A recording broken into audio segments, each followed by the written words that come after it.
Hey, this is Brad from Heaven's Metal Magazine. I've got a treat for you.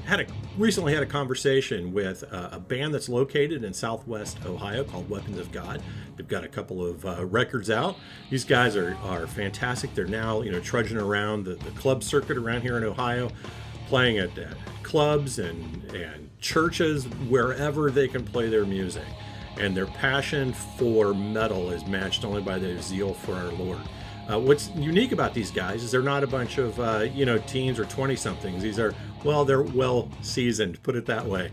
These are guys who grew up listening to metal, and we have a long conversation about their influences, where they came from, and their spiritual journey to get to where they are at. Learned a few things, but one thing I did learn is I should never, ever wear that Bengal sweatshirt when I'm sitting down doing an interview again. Wow, that's an unflattering side of me that I hope you all will never have to see again. So, hey, listen, this is Weapons of God. Enjoy the interview, and have a great time with this. Guys, this is just a conversation. Don't just a bunch of metalheads sitting around shooting the bull about stuff, about God, important things like that. And guitar, isn't that the two most important things? Some right up there somewhere. Family. Throw some family in there. Yeah, we'll throw family in there. Okay.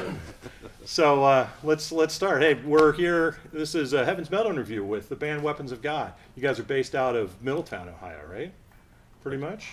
Kind of. Yeah, kind That's of. where we rehearse. That's, Middletown, Miamisburg. we like to keep it around Dayton area. That's where we like to try to claim it. How about the Miami Valley? How's that? That'll good. work. Okay. That's better. Miami Valley-based band Weapons of God. So, hey, let's go around and you guys introduce yourself. Steve. Steve McGowan. And what do you do in the band? What do you play? I'm a plumber. Vocals and guitar. Vocals and guitar. I'm Jay Hurt, and I do drums and vocals. I'm Leon Black, and I do vocals and guitar. I'm Ed Gerard, bass guitar, backing vocals. And what do you do? I'm Rochelle McGowan, and I'm manager / anything else. I love it. Yeah, I interface with you more than anybody, I think. So, I met you guys. Well, I met you at Immortal Fest, and we were there enjoying some classic Christian metal. And I was talking to you guys before we started recording. You guys aren't exactly what we call spring chickens. We'll say you are well seasoned. How's that? Well seasoned. So, Shake and baked. so let's and guys, just feel free to jump in anytime. And if I say something that is inaccurate, feel free to yell at me. I'm fine with that. It's okay. Same here. How did Weapons of God get started first? Tell me the story of the formation of the band. Well, I started the band back in 2011 under a different name at the time, with some past members, and the members involved through the years, and I think it was 2013 is when I decided to change the name of the band to Weapons of God. It wasn't until 2016 where we actually did our first gig. We did our first show with actually it was Leon, myself, and two members. They're not deceased. They're just not, Previous. Two of us who are no longer with us. former members, right? God rest their soul. I say that's probably where it took off for us, was 2016. As for the lineup now, I know Ed and Leon, myself, we've been together since 2019. Does that sound right? About 2019? I don't I know thought it when was you 2008. It was 18. Or for 2018, yes. joined. So I came when on you got board back- in 2015. With you, Yes. 4 years? So 18. You would know. Yes. You're right. And then, as for Jay here, Jay is our newest member and our newest drummer. He just recently joined a couple months ago, so glad to have him on board. yep, I'm back at it, hammering it out. Awesome. Now, obviously, this isn't your full-time gig. So let's hear what you guys do for real. What's your real job? You said plumber? No, I'm just kidding. No, I work at GE Aviation up in Dayton. Awesome. Yeah. I work for a company in northern Kentucky called Haven Lighting, and I take care of all their shipping and receiving and what have you at their place. What kind of lighting do they do? It's what kind of lighting? Yeah. They're it's mostly like deck lighting, Okay, so lights for your pool, residential, that kind yeah, of thing. it's mostly outdoor stuff. Yeah. But do some kitchen and bath as well, but mostly outdoor lighting. Yeah, because when I hear lighting, I'm thinking theatrical stage lighting. So. Yeah, right. not quite, but yeah. I work for a little company called Alfrebro. That's actually a subsidiary of ADM Wild Flavors. It's a flavor company. Where I'm at in particular, where our focus is extract, aroma chemicals, and specialty chemicals. And I'm a transportation guy. I've been doing logistics, shipping, receiving, warehousing, internal, external movements for about 25 years, 26 years. And actually just recently had a job change, so I've been moved from managing their transportation to project manager, IT manager, and inventory control. So I'm getting ready to start kind of a new adventure, but it's with the same company. So I kind of like the idea. I'm going to miss my team. I had a good crew that I put together over the years, but I'm kind of looking forward to not having to be responsible for other people. So, but that's pretty much what I do. We ship, do a lot of hazmat transportation around the world, and that's kind of where my area of, I guess, expertise, if you will, has been hazardous materials movements. So, Awesome. I am a Class A CDL driver, drive a big rig, shuffling back and forth a lot of car parts, working for Spears Transfer and Expedite. Two of our biggest accounts are Honda and Molly, so a lot of time is spent, running back and forth. A lot of Ohio, some Indiana, some Kentucky. It just varies with the run. So we just came out of the slow part of the year. Everything was shut down for the holidays, so it was really, really quiet. But now we're slowly but surely getting back to it. So Well, God bless you, man. The last few years have been tough on your industry. yeah, Yeah, real tough. Jeez. so been doing that for a while. Other than Okay. that, just keep the home fires burning and letting these guys put up with me. That's great. what a thrill. Okay, so I went through this week and listened to a bunch of your stuff on Spotify, and I was trying to track down, because you know how it is when you listen to a band, you're like, oh, they sound like such and such, they sound like such and such. And I was listening to you guys, I was hearing little bits of different bands, but you don't sound like you're your own thing. Okay, so let's talk about that. What are some of the influences that are feeding into your music? I'm going to go with guitar first. I'm a big fan. I listen to a wide variety of music, all over the place really. But my favorite niche, if you want, I'm not a big fan of genres. I've always been somebody that's, play what you write. If you write something that sounds like punk rock and you like it, play it. If it sounds like death metal, play it. But I really get into the hardcore stuff. I like really aggressive music, nasty vocals. I like a mix, but that's kind of where I find my happy place. And when most people want to do this, I want to do this and crank it up. Yeah. So Yeah, I have a couple of sons who would get along great with you. Gee whiz. it's something I've been into for many years. My kids growing up were always kind of weirded out by the fact that their old man was a metalhead, but their friends loved it. They thought it was great. The kids just thought I was strange. So, but that's my influences. But I'm also, I'm very open to pretty much anything anybody writes. I like all kinds of music, so I'm happy to play, whatever it is, as long as it's not terrible. Okay, so top three guitarists. Guitarists? Yeah, off the top of your head, top I'm three. not a big lead guitarist guy. If I had to say, one of my earliest influences that made me want to play guitar was Jimmy Page. When I was young, I spent a lot of time watching The Song Remains the Same over and over and over again. But then really outside of that, I'd have to say probably Oz Fox, Michael Sweet from Stryper, just because that was some of the earliest Christian metal that I was able to get a hold of. David Zafiro from Bloodgood. So there's three. There's probably plenty of others. I always give props to Rex Carroll, amazing guitar player, but not anything that I've ever thought, well, I want to play like that so much. It's just more of a, wow, that guy's really good. So I don't do a whole lot of soloing, at least unless I'm solo by myself. Right. I like heavy rhythms, big, meaty, chunky, full rhythms is what I like guitar wise. So Let's go drums. Kind of like Leon, I listen to a wide variety of different genres. I mean,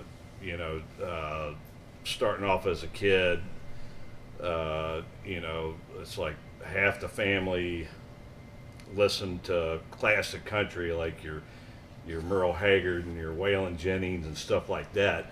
Then the other half listened to like oldies, Beach Boys, the Beatles, Elvis, Motown stuff. So I was getting the best of both worlds, so I started off listening to a lot of that stuff. And my mom, she was kind of the type of person that if you didn't listen to, the Temptations or Elvis, you were listening to devil's music. So that's all I knew was, that kind of stuff. And then I guess I was, getting into high school when a friend of mine, a childhood friend of mine, said, "Hey, you ever heard of Def Leppard? You ever heard of Motley Crue? You ever heard of Scorpions or Van Halen?" I'm like, what's that? Who's that? So this childhood friend of mine just immediately got me involved in listening to hard rock and metal, and I was hooked. And I remember, buying cassette tapes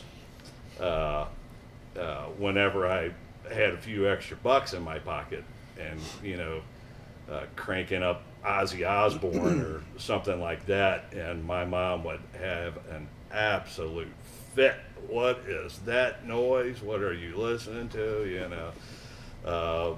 I'm like, but I like it,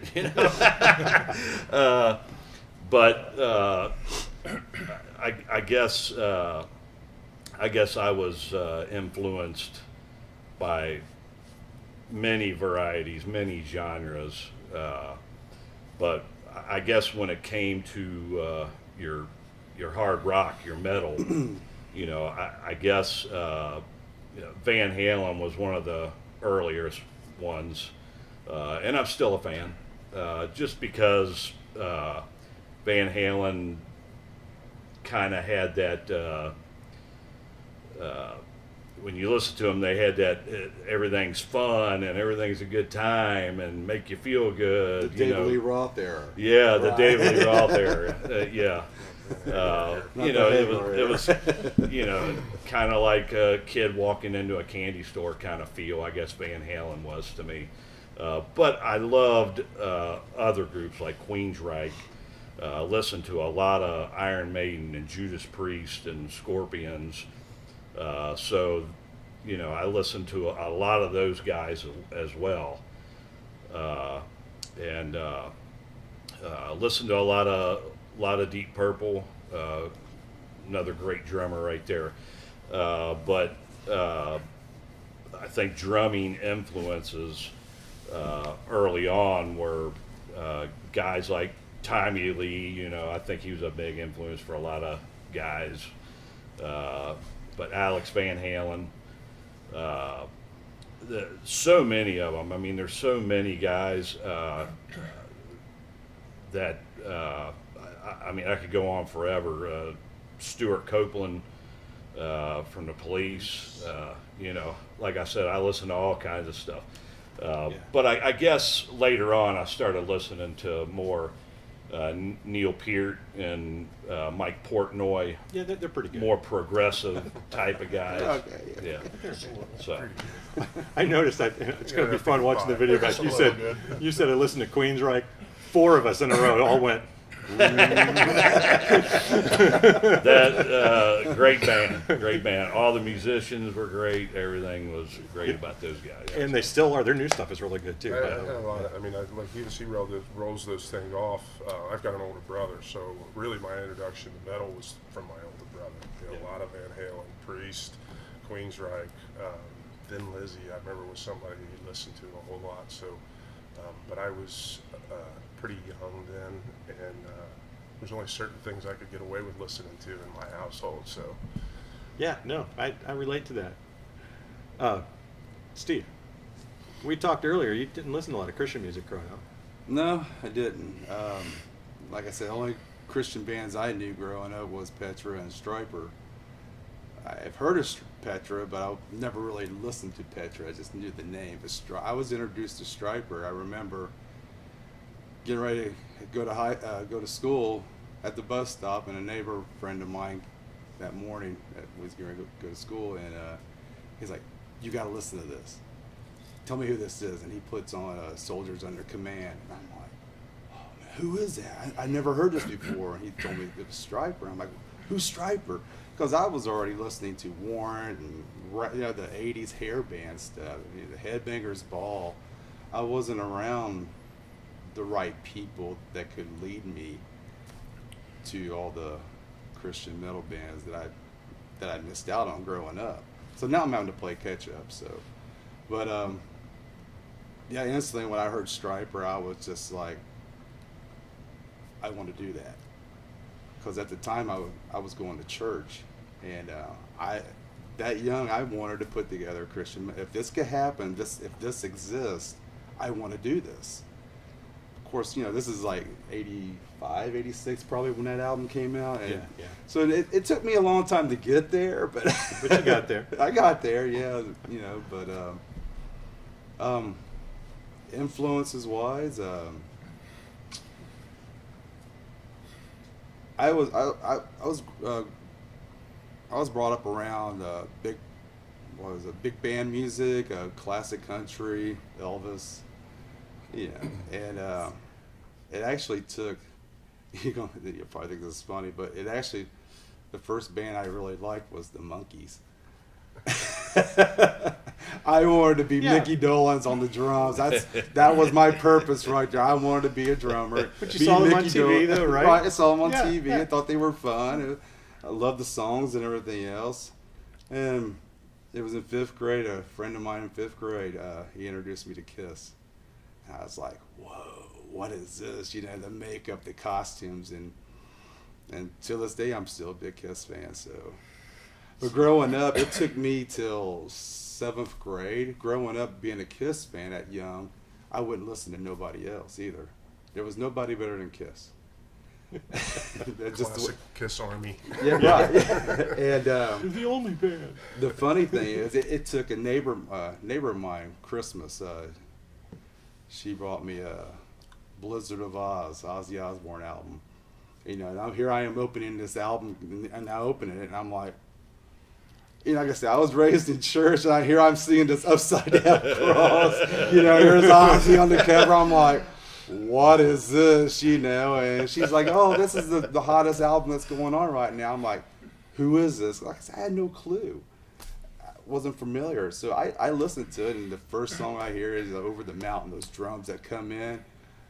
Instantly, I decided it's time to expand my horizons. Yeah. What am I missing out It's there? kind of an upgrade over what Kiss was putting out there. Oh, wasn't it? yeah. So instantly I became a fan of Randy Rhoads right there and then. Yeah. Yeah, Paul so. Stanley, Randy Rhoads. Right. You gotta Ace listen to Frehley, it. Randy Rhoads. So, yeah.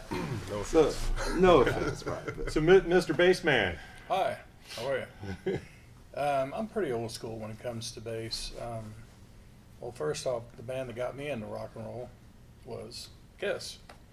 And I was drawn to the bass because I started playing guitar when I was 15, and I wasn't too bad at it, but there was just something about, I saw Gene Simmons' bass, those big fat cable strings, and just something drew me to it. So I was like, you know what, I started playing bass in '82, and I haven't looked back. I'm pretty much old school as far as the '80s bands, the British bands.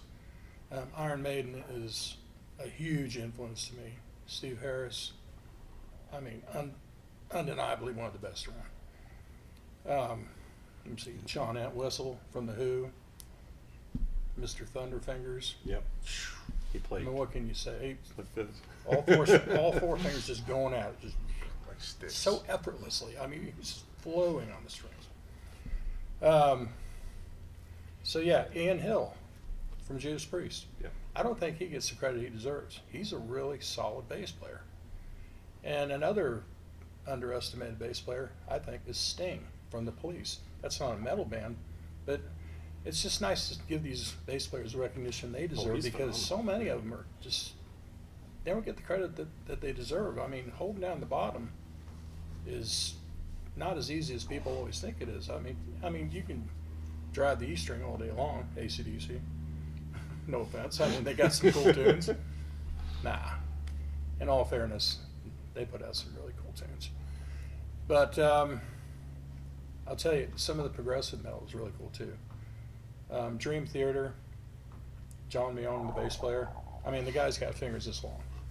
I mean, he just plays this Yamaha 6-string bass, once again, so effortlessly. The man is a master of his craft. He's unbelievable. And his fingers are all flat because he's been playing Yeah. so long. But yeah, an honorable mention. Chris Squire from Yes. Oh, gosh, yeah. I mean, rest in peace. He was a killer bass player. No, the list goes on and on. There's just too many to mention. Yeah, so this conversation kind of proved my point. We got all these different influences coming in. You know, you're more new wave of British heavy metal and progressive metal, and you guys, that Kiss Army. I mean, come on. So, so you guys have gotten together. You're in your 40s and 50s. You're doing this stuff, and why? It's a good question. Why at this time in your life? Why are you doing this? Timing was right for me. I was kind of like Steve in a sense that, you know, I listened to all these bands off and on too, and was around people. You know, I think of Ozzy. I was exposed to Ozzy early on, Black Sabbath and stuff. But because of my upbringing, you know, I wanted to do something that was, you know, positive influence and Christian based, really. So when I started listening to Christian metal, you know, back in the day, and I think, you know, we were talking kind of before about how I used to subscribe to Heaven's Metal back when it was printed up on 8.5 by 11 paper and stapled together in somebody's garage. I wanted to do that, you know, and I've played in bands for, you know, a lot of years, and I would always kind of sneak my worldview into, you know, these secular bands that I was in. So when the time came around, really a mutual friend, a drummer that I had played with for years, Danny Hayden, God rest his soul, basically kind of snagged me. He and I were playing in a cover band. I was playing bass, he was playing drums. We were doing just some classic rock covers, working as a working band. And he basically kind of pulled me aside and said, I want to do something that means something more. And he was like, I know this is right up your alley. You've always been interested in Christian metal. You know more about Christian, you know, rock and metal music than anybody I know. I want you to come and be in this band with me if we can, you know, make it work. And you know, I told Steve from the get-go it's something I've wanted to do for years and years and years. So I feel blessed to have the opportunity. If you told me when I was in my early 20s that I would still be doing this and gigging at 51 years old, I probably wouldn't have believed it. There were probably times during that time that I didn't know that I would even see, 50 years old. But the opportunity was there, and I feel very blessed and very grateful to have the opportunity to be able to get out and share, the positive message. And like I said, more of for me, it's a worldview. I'm not not big on the term religion. I don't consider myself a religious person as far as that goes, but just all-encompassing everything that I do is influenced by my relationship with Christ, and I want to.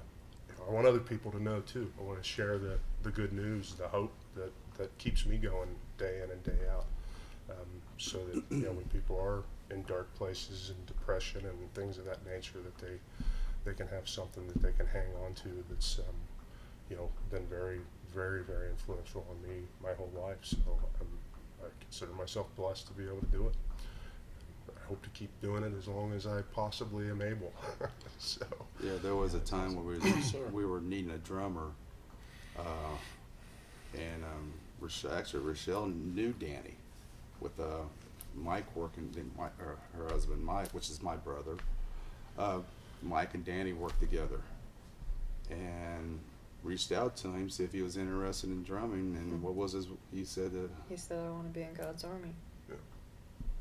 so. He He'd came actually down. he'd tried, thought about it twice, and then the second time is when it stuck. So he came. We gave him some songs to learn, and he listened to them. Came down, tried out. He actually brought Leon with him. Danny shows up with this. It looked like to me like a rock star drum set, like the toy game thing. I'm like, what is that? And he sets it all up, and Danny tries out, and he was phenomenal on this electronic drum set. I mean, he just do his thing, switch sounds in between beats, everything. He was killer. And Roland HD1 5-piece, all one-piece kind of 5-piece kit. Yeah, that unfolds and flips up. Yeah. He could play the snot out of that thing.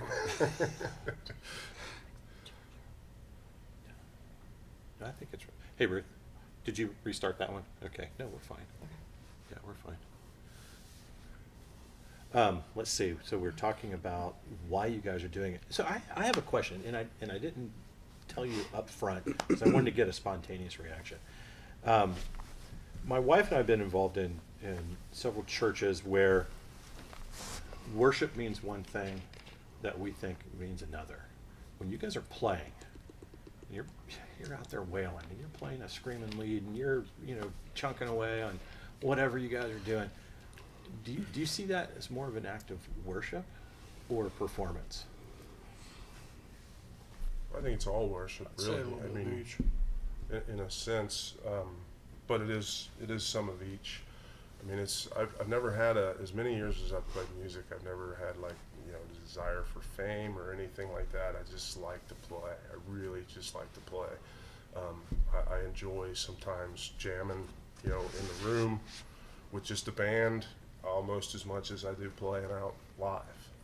Getting out live, I think the most that I get out of that is fellowship and meeting people, and then when the opportunity presents itself as God sees fit, to share. So to be able to get up and share that, that message and stuff, that's how I feel about it. I mean, there's other times, I guess there's places where it feels, a song at one show may feel more worshipful, if you will, than maybe it does at a different show, but that's as the Spirit moves, that's where we're supposed to follow. So.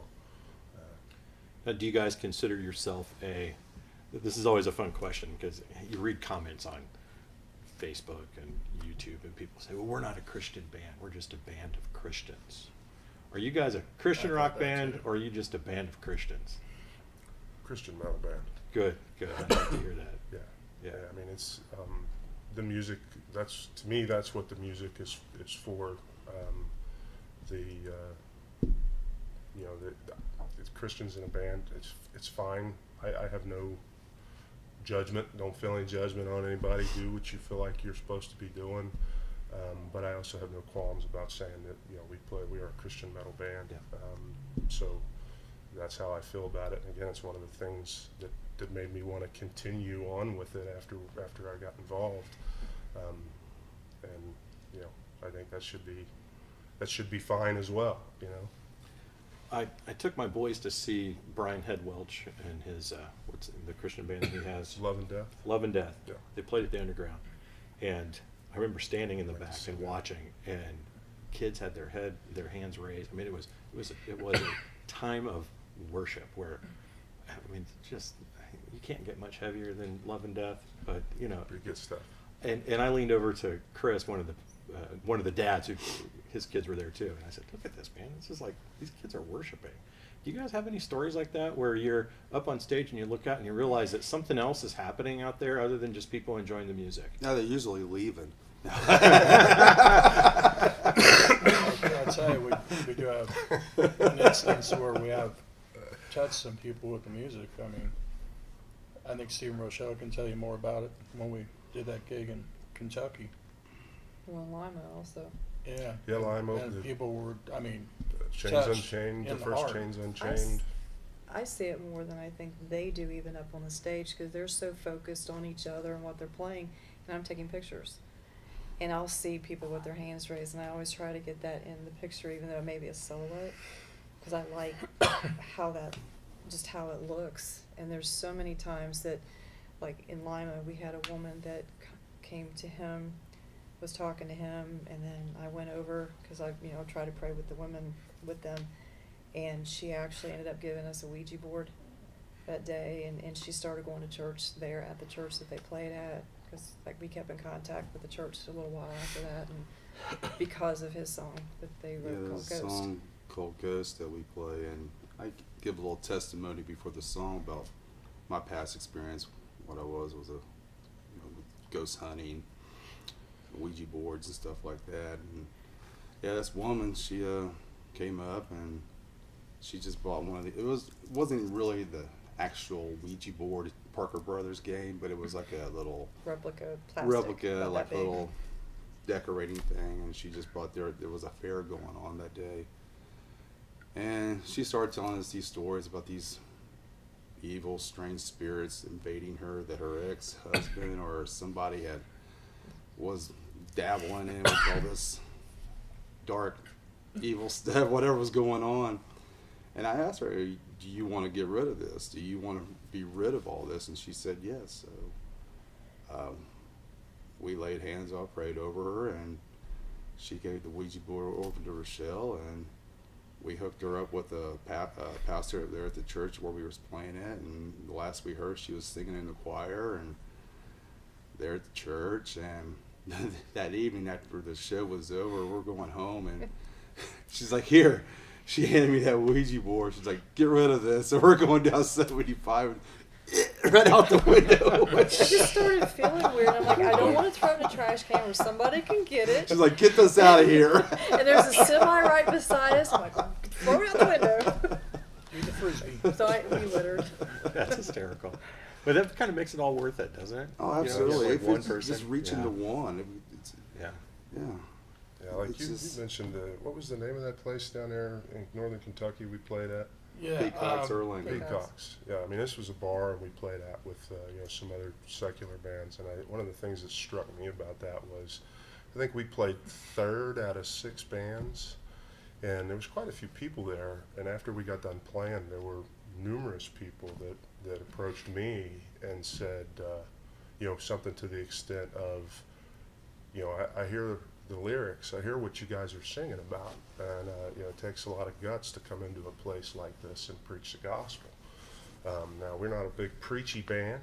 We ain't trying to get in your face and tell you how wrong you are.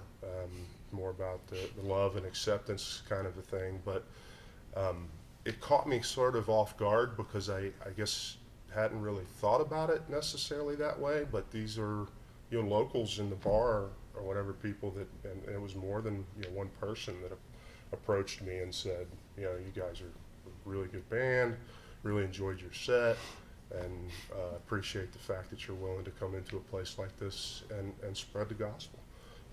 And we had a woman there that night too that came to us and said that she was in a dark place and on her way home and came by and just felt like she was led to come in there.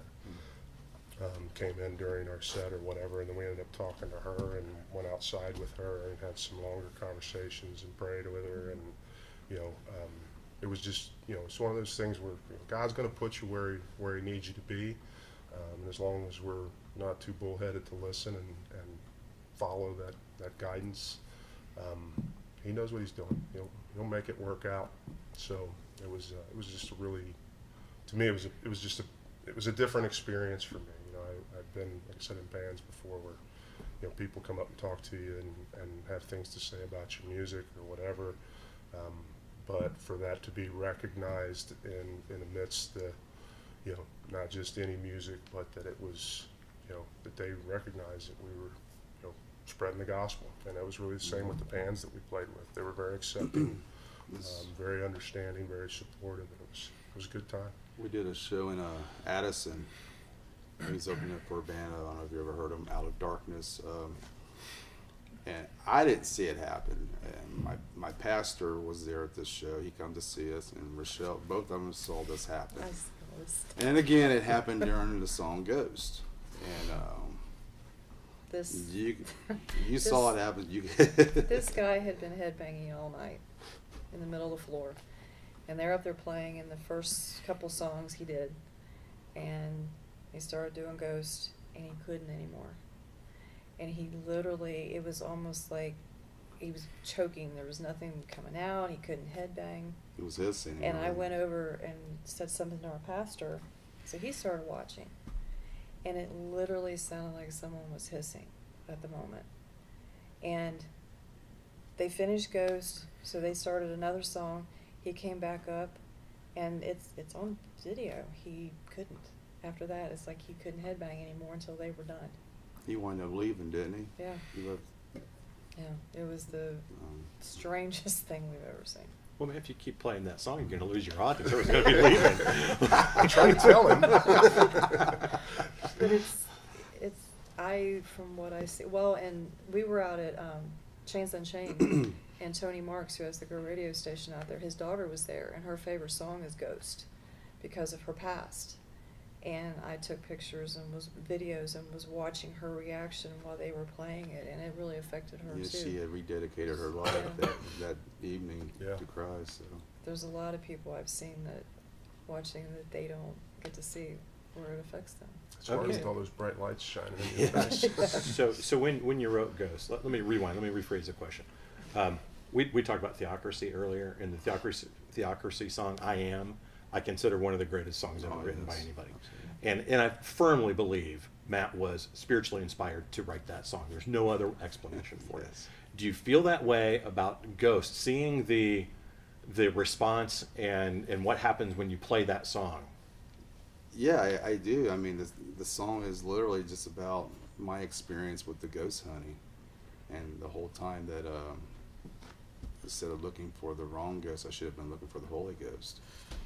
And then at the end of the song, it talks about finding the Holy Spirit and reconnecting and everything else. So, yeah, when I wrote that song, that was by far all, yeah. If you watch the video that we did, the official video, and I don't even know if you guys have noticed it. I've noticed. When he's standing in front of, it was a Catholic church in Middletown that we were standing in front of, and he's standing there in front of the doors with the windows. And there's the part of the song where he says, "I know, and I know you're there. I hear your whisper. I know you're there." All of a sudden, his hair moves, but and it hadn't moved. I think it's a coincidence. A breeze blows up. A breeze, but it's like just at the time it hadn't done it the whole time I was videoing him. But then when he said that, and we didn't notice it till after we were watching it play back, but it was at that moment, "I know you're there," and his hair moved. It was just. Cue the box fan. There's no box fan. Someone's off with the bellows. Bellows. I think so too. I think it was deliberate. I don't believe in coincidence, brother. It was. Well, I mean, the name of the band is Weapons of God, and one of the greatest Christian metal songs ever is "Weapons of Our Warfare," and we always talk about the spiritual warfare thing, and you guys are fighting it. And you go into bars and you're playing with other bands, and that's not exactly a Christian-friendly environment. Do you find, again, let me rephrase the question. Do you find you're accepted more amongst secular musicians than you are a lot of Christians because of the style of music you're playing? I find it very rebellion. I don't know if that's the right way to go in there into among secular bands and go in there just to do what you're called to do and be the demon screaming. You know, I don't know. I don't know if that's the right term to use. I don't- How- I Some mean, people like to listen to, I mean, there's traditional Christian music, which is awesome, but we're not your grandma's gospel. No. It's heavy edge stuff, but I mean, we write with the guidance of the good Lord and hoping that something positive will come out of it and, you know, make a good witness. So it's pretty exciting. Pretty exciting. Since the band has started, I have found it's been very interesting. You would think the whole Christian metal rock scene would be a lot different than the secular world. And since we've been doing this, I know me personally, I have found that it's pretty much the same. I mean, you still have some people you have to deal with, some people that are not so kind, you know, even in the Christian rock metal world, I have found. But Competitive.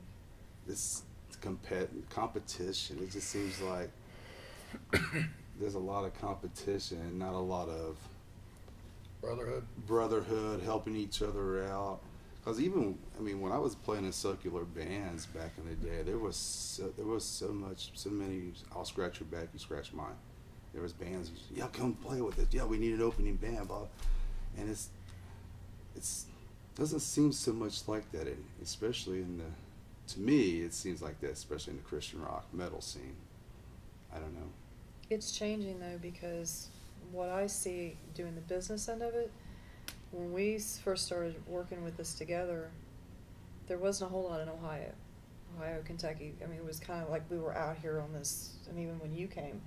And now there are more bands in Ohio, and it's starting to happen, where the bands are starting to work together, and there's a couple, the band in Lima, and there's different ones that we're trying to pull it together like that. Yeah, I think that's very cyclical. When my son was in high school, he was in a Christian metal band. They'd play at the Underground all the time, and there were a lot of bands, local bands. There was a big local hardcore scene playing there, and then it like died instantly. All the kids went off to It's not college. even open anymore, is it? No, it's not. It's a Place church. down by Dave and Buster's. No, it's over by what was Cincinnati Mills Mall. Okay. So I guess it's kind of close to David Across Buster's, the but- street, Yeah. Forest Fair area. Yeah.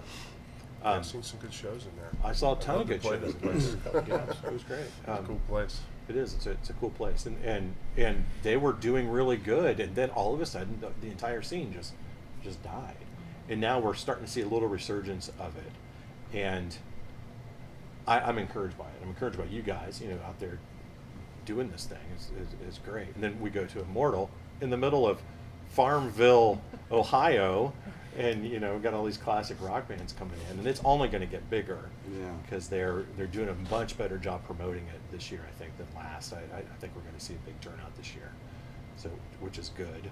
I'd love to get a night where it wasn't all classic, well-known bands, more local bands like you guys coming in and playing. I think that would be fun. Yeah, I try to get us do in a there, showcase, do a showcase kind of thing. Yeah. I think that'd be fun. So it may be coming. Yeah, maybe.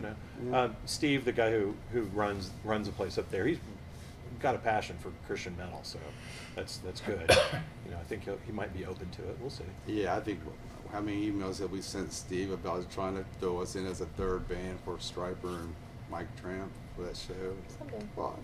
Come on. We've sent like 2 or 3 emails trying to Just keep at it. more. So you guys, your last album came out. What was the release date on the last album? September 21? 20? 2021. 21.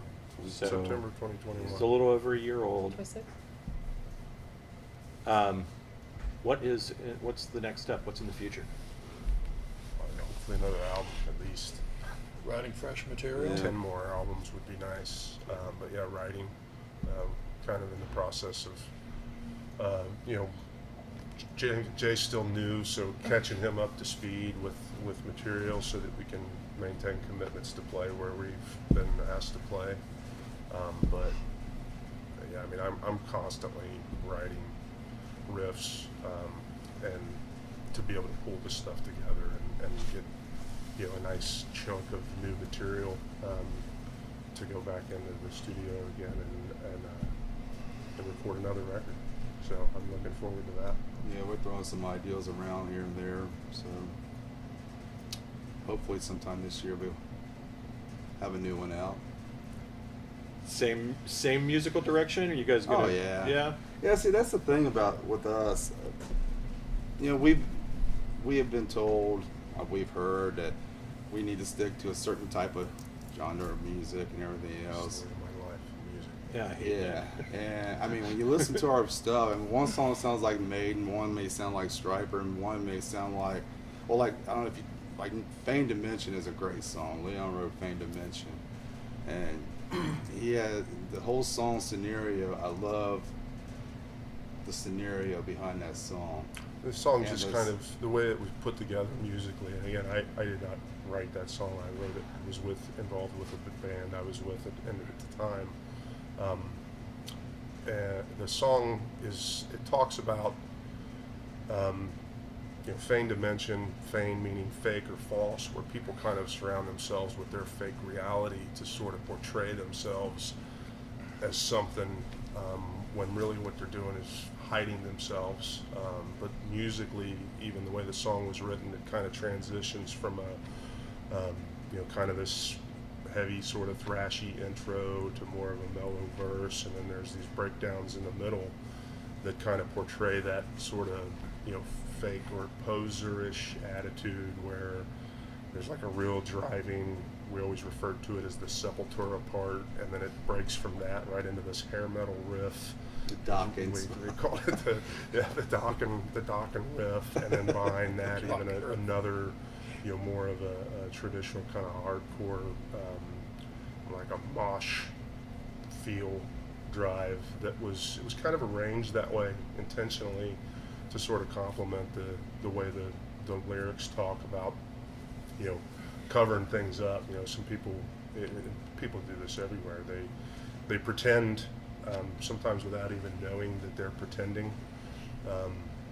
And you know, the song basically just says there's a lot more than what meets the eye here. You know, it's not just about your persona that you put out there. Oftentimes, you know, people they're so real. You know, I'm going to be real. I want to keep it real, and in reality, they're hiding, you know, that hole in their heart that is really conviction, I think. And people don't want to admit to being weak or to needing, you know, that kind of a fulfillment. Especially in the metal world where everybody's focused on being, you know, can't smile, you gotta look mean all the time. And you know, that kind of, I think what Steve's getting at there is like kind of the arrangement of that, where the music actually tells part of the story that the lyrics is also telling, so it all kind of works, you know, together to get a point across, I think. So, but yeah, I mean, if these guys aren't as much into the death metal type stuff as I am, but I'm gonna try to keep pushing some of that influence in there. So, you know, we need to write some real bangers, as they say. I said I'm getting to the age now where I just can't play as fast as I used to play. You know, age catches up with you, but I think, you know, I'm excited about where this can go, and you know, about bringing new material on and keeping the whole thing rolling as God sees fit. So We got a healthy mix here, as you can see. Yeah, wide variety. Another thing, I'm a big classical guy too, and I think I'm going to throw these guys a piece of Bach or something. the band I was in before, and this I said a story of my musical career. We used to always be told we would open for cover bands in places, but I've been playing original music really since right after I started playing music, and we would often be told, and I still hear that now, is that we write music that's more for musicians than it is for the average listener. The average listener, can't follow from one genre to another genre, and they're like, what are these guys trying to do here? What kind of music do you call that? And I get that a lot. I'm like, it's all metal to me. It's all metal. You can call it all the subgenres and everything else, and that's fine if that's what you want to do. But for me, it's all metal. It's all just different intakes, I guess, or input, or whatever you want to say. But I like to mix it up. It's nice to be able to go from kind of one style or feel into another, and even sometimes within the same song.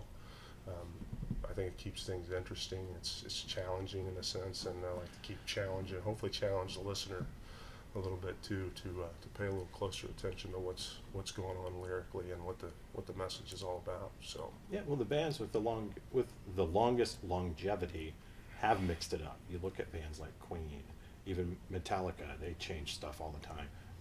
And the old school Metallica fans hate that, but I think it keeps it interesting. I do too. Extreme. fresh, yeah. Extreme is another great example. You're talking Exactly. about music for musicians. King's X is like the ultimate example of that. Yep. You can't tell from one There's a album to band. the next what they're going to do. Right. And there's fans that just can't get into that. If you change it on, it really messes with the. With their chi. Yeah, Yeah. Because I can More remember traditional. when Yngwie Malmsteen first came out on the scene, and I just thought, oh my gosh, this guy is phenomenal. I was turning him on to my friends at school, and by the fourth album, it was like. It was just as a I'm like, all right, dude, this is. Yeah. But it was something fresh. starting to get stale, Yeah. and it was like you need to mix it up because it was the same old. Well, and to me, it was. Now, when Metallica came out with the Load album, people lost their minds over that album. They're like, oh, they cut their hair. They can't play no more now. And it's they're like, not Samson. this They is a cut their really hair. good album. They changed it up. I really liked it. No, it's not like Ride the Lightning or Master of Puppets, but it was still a good album. They could show what they could do besides. In the Christian world, Deliverance is another band that Yeah, they did thrash, exactly. thrash, and then Camelot and Smithereens came out, and everyone was like, "What's he doing? going on He's here?" like And playing what a David. joke. It sounds like David Bowie, and it was like, but it was great. It was great stuff. Yeah. I think as a musician, you like to mix it up to keep it interesting, and the average listeners, I think, they don't want to mix it up. They want to give me that same album that you did the last 10 times. If it doesn't sound the same, then you're not the same band. You're not being true to your calling or whatever. And it's like, look, we want to challenge ourselves too. Yeah. I don't think anybody wants to write the same album, except for maybe AC/DC. Yeah, But you know what you're good at, and you stick with what you're good at, then Like have at it. So- Angus Young said, and just because I don't necessarily prefer to listen to this particular album or that particular album because it doesn't suit my, what I want to hear, it doesn't mean it's not good. Right. That's just one person's opinion. So yeah, I like Angus Young's quote. Someone accused him of recording 13 of the same albums, and he goes, "That's not true. We've recorded 14." 14 of the same? Okay. Nice. At least they own it, it's a solid formula. I mean, you can't say they haven't been successful with it. So. Right, exactly. We got about 10 minutes left, guys. We can keep on going. I do want to get to. We've talked about the formation of the band, but where are you guys? Where did you come on your own personal spiritual journey? If you want to share a little bit of your testimony, when you came to know the Lord, you were an evangelist kid. Yep.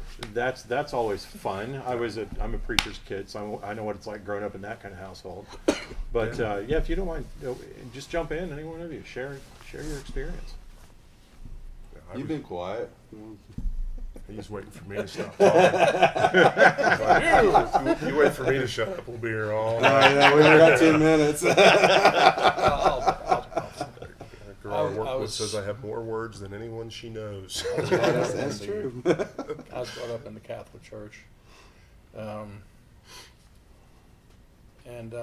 It's one thing that really hit home with me is a friend of ours, a dear friend of ours, got killed in a car wreck back in 1987. And it really, I mean, it just really started getting me thinking about, my own mortality. And it's like, you know what? The Bible's true. The life is like a vapor. You could be here today, gone tomorrow. I really started diving into the Word, and I mean, there's times I get a little lazy and complacent. I don't read as much as I should, but I need to do better with that. But it's just the fact that knowing that God's always there for you. He's always ready to help you in anything you need. And I'm big into some of my favorite preachers I listen to are like John MacArthur, Charles Stanley. I love those guys. I mean, it's just so inspiring to hear something not only uplifting, but it's like the Word is true. I mean, don't take anything away from it. Don't add anything to it. Or what's it say? You'll be cursed. And I'm a NIV Bible guy. Now, I don't know. It's just going through that situation with my friend dying. It's just, I don't know why it just hit me harder than I thought it would. So that was a time for a lot of reflection, a lot of summing up. Where's your life going, Ed? What do you want to do with yourself? And all this. And so it's hard to put this into words. Just the prayer life. I knew the prayer life had to get better. I was lazy at prayer. I was lazy at reading. So I finally decided, you know what? I got to get with the program. And the reason I say all this is getting with the program. Sure, I still got ways to go. We all do. But the fact that it led me to good people who could encourage me, who could uplift me, and I could do the same for them. That's such a blessing. It really is. And now to know these fine folks, these guys have been huge. Not only friends, brothers and sisters in Christ, but it's just, this is a team. It's military. We're soldiers. Okay. This is huge. I mean, aside from the music, the spirituality, knowing I have friends I can go to, knowing I got friends who love me and support me, that's huge, man. Because this world is so dark and broken. I mean, everybody needs this, whether they know it or not. Everybody, the Bible says every knee shall bend, every tongue will confess that Christ is the Lord. And we're getting to that point. I mean, I'm not going to, I can't, no one can predict the day or the time or anything like that. But that's just something that I get when I get older and older. Here I am. I'm the old fogey of the band here, being 61. But it really, really, once again, it makes you think of your own mortality. I mean, it's kind of scary, but then again, as long as you know where you're going, it's not scary. Because you're going someplace so much better. But in the meantime, we've got work to do. Mm-hmm. Right. We've got work to do. And it's just a privilege and an honor to be part of this. It really is. So, I spilled my guts. So. Bring a tear to your eye, Jay. Yeah, you're wiping away a tear. You were going, Stop. No, but seriously, these guys and girl mean a lot to me. yeah, that's awesome. I tell you what, why don't we wrap this up? I want to tell you guys, this is refreshing, and I was hoping this is the way the conversation would go, because you guys aren't, like I said, not young guys trying to be in a rock band. Let's just make it Christian so we can make it happen. You guys are doing it for the right reason, and that is refreshing to hear. I like hearing that. Thank you. And has anyone ever told you look like Clancy Brown? Yes. Okay. Yeah. Yeah, I got that a lot. There Can you be look in only the one. camera and say There can be only one. Okay, awesome. Thank you. I appreciate that. It's like only one of the greatest movies ever. It is a good movie. Actually, there was somebody that commented. I posted I did our cover photo on the Weapons of God Facebook thing on the page, and somebody commented, had to do a double take at you. They thought you were Dale Thompson in the picture from Bride. Oh, really? Yeah. I haven't heard that one before. I don't see that. Yeah, I don't know. Just I mean, the I've angle of heard the a picture, few, but Clancy Brown, the Kurgan. Yep. from the Highlander. When I was younger, I used to think, wow, that guy's ugly. I should take a second look at myself. But I began to embrace it. Start putting safety pins through your neck. You know, Oh, I know that was pretty. But yes, I've heard that quite a bit. It's funny. There's and this is like way off topic here, but like my work introduced an online program to order safety glasses. Okay, they provide safety glasses, and I have prescription glasses, and they want you to send a face picture into this website so that they can use it for fitment and all this other stuff. I'm way too paranoid to be putting my facial recognition images out there. So I snagged a picture of Clancy Brown and used that as my photo for safety glasses. and no one even noticed, No one right? even noticed it. No, they didn't even notice Just it. use one of those yellow smiley faces. I get mistaken for Brad Pitt all the time. Constantly. That's it. It's getting old, people. Say, Brad Pitt's dog walker.